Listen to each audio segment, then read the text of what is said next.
C'est fini les maths à l'ancienne façon professeur Laflûte. Appelle-moi Marty McFly. Notamment ce qu'on appelle les formules de relations exponentielles. Il y en a 3. Exponentielle de a fois exponentielle de b, c'est égal à exponentielle de a plus b. Exponentielle de a divisé par exponentielle de b, c'est égal à exponentielle de a moins b. Exponentielle de a entre parenthèses puissance b, c'est égal à exponentielle de a fois b. Ou la propagation d'épidémies ou de virus comme le Covid-19 au sein d'une population. Avant de commencer pour moi, juste un petit verre d'éteil.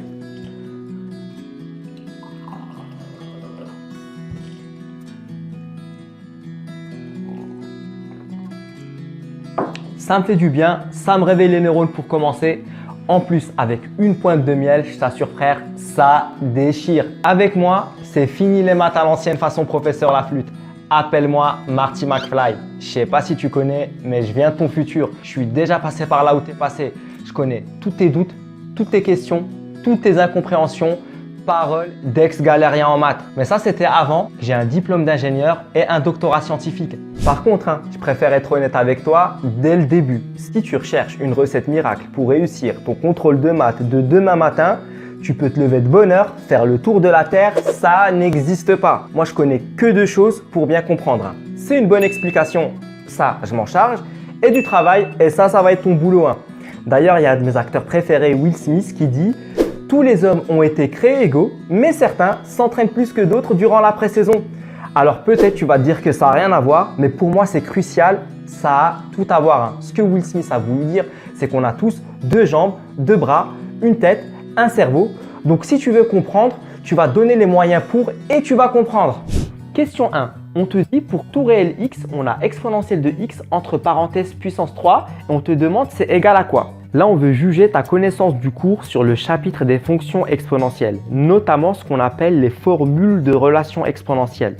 Il y en a 3 et je suis désolé, tu vas devoir les apprendre par cœur. Je ne vais pas te mitonner, il n'y a pas d'astuce, il n'y a pas de moyen mnémotechnique pour les retenir. Par contre, la bonne nouvelle, c'est qu'elles ne sont pas très compliquées et ça fait partie des seules choses à connaître par cœur sur ce chapitre. Le but de ces formules-là, c'est de simplifier des équations avec plein d'exponentielles dedans. Par exemple, exponentielle de a fois exponentielle de b divisé par exponentielle de c. Et ça va se faire avec les 3 formules qu'on va écrire sur le post-it. La première, exponentielle de a fois exponentielle de b, c'est égal à exponentielle de a plus b. La deuxième, exponentielle de a divisé par exponentielle de b, c'est égal à exponentielle de a moins b. Et la dernière, exponentielle de a entre parenthèses puissance b, c'est égal à exponentielle de a fois b. Un conseil, à chaque fois que tu auras un exercice avec des exponentielles, tu écris tout de suite ces 3 formules dans ton brouillon. Parce que dans 99% des cas, tu vas devoir les utiliser et ça c'est sûr.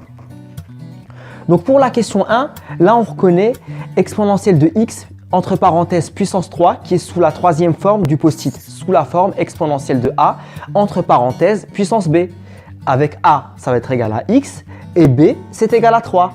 Et donc, ça nous donne exponentielle de x fois 3 et c'est égal à exponentielle de 3x. Il y avait une deuxième méthode qu'on aurait pu utiliser pour résoudre cet exercice.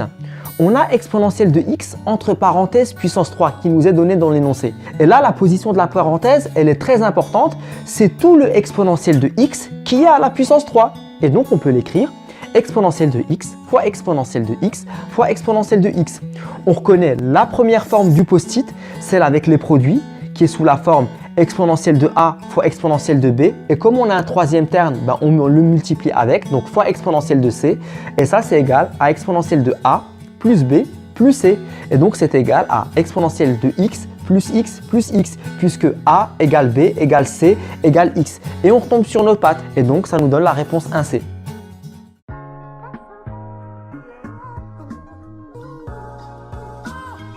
Juste pour finir, la fonction exponentielle, ce n'est pas que des formules qu'on utilise pour résoudre des exercices de maths. On trouve même ça maintenant dans notre langage quotidien pour dire que ça augmente de plus en plus vite, que ça augmente de façon exponentielle. Et la fonction exponentielle, ce n'est pas quelque chose qui sort de nulle part. Il y a beaucoup de phénomènes, que ce soit de la nature, de l'informatique ou de société, qui suivent des lois exponentielles. Par exemple, la datation des momies égyptiennes au carbone 14 ou la propagation d'épidémies ou de virus comme le Covid-19 au sein d'une population Et c'est grâce à la fonction exponentielle que les experts ils arrivent à prédire le pic de l'épidémie. Et on s'est même rendu compte que pour la diffusion d'informations sur des grands réseaux sociaux, que ce soit Facebook par exemple ou Twitter, que ça suit des lois exponentielles. Bon, si tu as aimé cette vidéo et que tu veux voir la suite des exercices, n'hésite pas à t'abonner à cette chaîne, le petit bouton en bas, subscribe. Allez, je te remercie et à la prochaine. Ciao, ciao!